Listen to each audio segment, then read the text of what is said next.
बाबा साहब अम्बेडकर इस देश के करोड़ों वंचित और शोषितों के लिए भगवान से कम नहीं है और उनके बारे में कुछ भी कहना किसी भी तरह का अपमान ये स्वीकार्य नहीं। मुझे तो लगता है कि मेरे जैसे लोगों को वहां जाने से रोका गया है और इसमें सब लोग शामिल हैं। देखिए, मैं पिछले 5-6 दिन से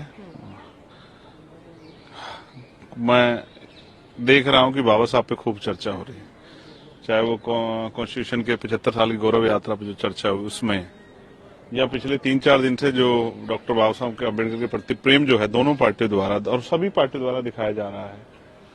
तो मुझे लगा कि सही समय है कि जब सब लोग सहमत हैं तो बाबा साहब का जो दर्शन था उस दर्शन पे भी जो है अब सब लोग मिलकर काम करें।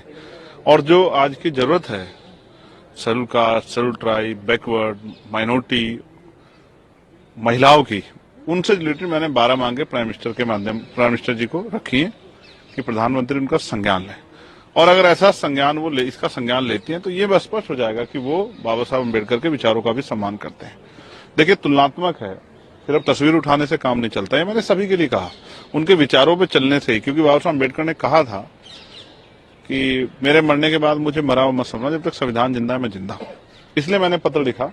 ये पत्र ये साबित करेगा कि क्या भारतीय जनता पार्टी की जो के लोग हैं, देश के प्रधानमंत्री हैं, वो बाबा साहब अम्बेडकर के विचारों पे कितना चलते हैं। लेकिन बाबा साहब अम्बेडकर जी को लेकर जिस तरीके से पिछले कुछ दिनों से हंगामा, और विपक्ष की खासकर अगर बात करें, वो लगातार जो बात कर रहे थे, या जिस तरीके की आमने सामने धक्का मुक्की तक की परिस्थिति आ गई, क्या ये उचित था? नहीं, ये उचित था या नहीं था ये वो लोग बता सकते हैं जो इसमें पार्टिसिपेट कर रहे थे। विरोध तो हमने भी किया, लेकिन विरोध अपनी सीमाओं में किया, संवैधानिक मर्यादाओं में किया। डॉक्टर बाबा साहब अम्बेडकर का स्टैच्यू है, वहां जाके खड़े होकर अपना विरोध दर्ज कराया। इसलिए दर्ज कराया क्योंकि पीड़ादायक था। बाबा साहब अम्बेडकर इस देश के करोड़ों वंचित और शोषितों के लिए भगवान से कम नहीं है और उनके बारे में कुछ भी कहना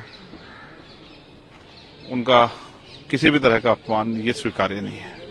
किरण रिजिजू ने कहा है, उन्होंने आज प्रेस कॉन्फ्रेंस की, उन्होंने कहा पार्लियामेंट में जिस तरीके से ऑपोजिशन ने रकस क्रिएट किया, चलाने नहीं दिया, ये बिल्कुल भी उचित नहीं था। आप क्या मानते हैं? नहीं, इसमें सभी का रोल है, इसके लिए विपक्ष को दोष देना ठीक नहीं है। सरकार ने अपनी तरफ से पूरे हथकंडे अपनाए जिससे कि सदन ना चले, और ये सब लोगों ने देखा भी। और इसी सदन में जो हुआ राज्यसभा में वो भी देखा, जिससे करोड़ों लोगों की भावना भी आती, वो भी देखा। और फिर जो है आज भी, क्योंकि आज हाउस वो हो रहा था और बहुत सारे प्रोसीजर हैं कि समापन भाषण पढ़ा जाता है, वो भी नहीं पढ़ा गया। तो बहुत सारी चीजें हैं जो नहीं हुई। मुझे दुख इस बात का कि आज इस बार के सेशन में बहुत सारे मुद्दे जो मैं अपने क्षेत्र के उठाए, जैसे किसान यहाँ बंद है नोएडा में और बहुत परेशानी में बंद किए गए हैं, उनसे मिलना जुलना भी लोगों का जो है बंद कर दिया। हमारी पार्टी आवाज उठा रही है, बहुत सारे ऐसे विषय थे जिन पर आवाज उठानी थी, लेकिन वो सब इसलिए नहीं हो पाए क्योंकि सदन नहीं चला। सदन चलता तो अवसर मिलते, और अवसर मिलते तो हम अपनी बात को कहते, सरकार जवाब मांगते। वन नेशन वन इलेक्शन को लेकर जेपीसी फॉर्म हुआ, जिसमें मेंबर्स के नाम भी आ गए, जिसमें 27 लोकसभा से हैं और 12 जो है राज्यसभा से हैं।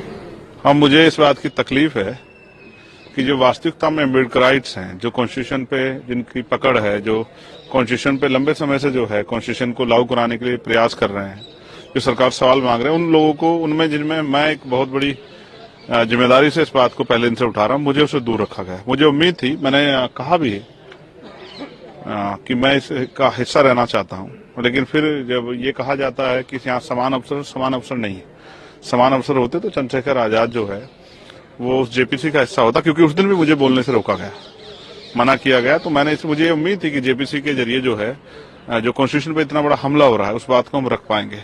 लेकिन यहाँ मैंने फिर कहा, उस दिन एक दिन मैंने पीड़ा भी जारी की थी कि अम्बेडकराइट होने की वजह से मुझे बोलने से रोका जाता है, और अब जब इस जेपीसी का हिस्सा नहीं बना तो मैं समझ सकता हूँ कि मैं अपनी तकलीफ को ज्यादा शब्दों में बयान नहीं करता। मुझे इस बात की पीड़ा है कि मैं उस जेपीसी का हिस्सा नहीं बन पाया।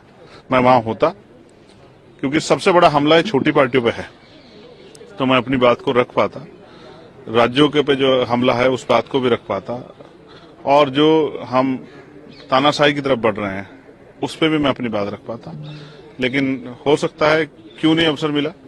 मुझे तो लगता है कि मेरे जैसे लोगों को वहां जाने से रोका गया है और इसमें सब लोग शामिल हैं।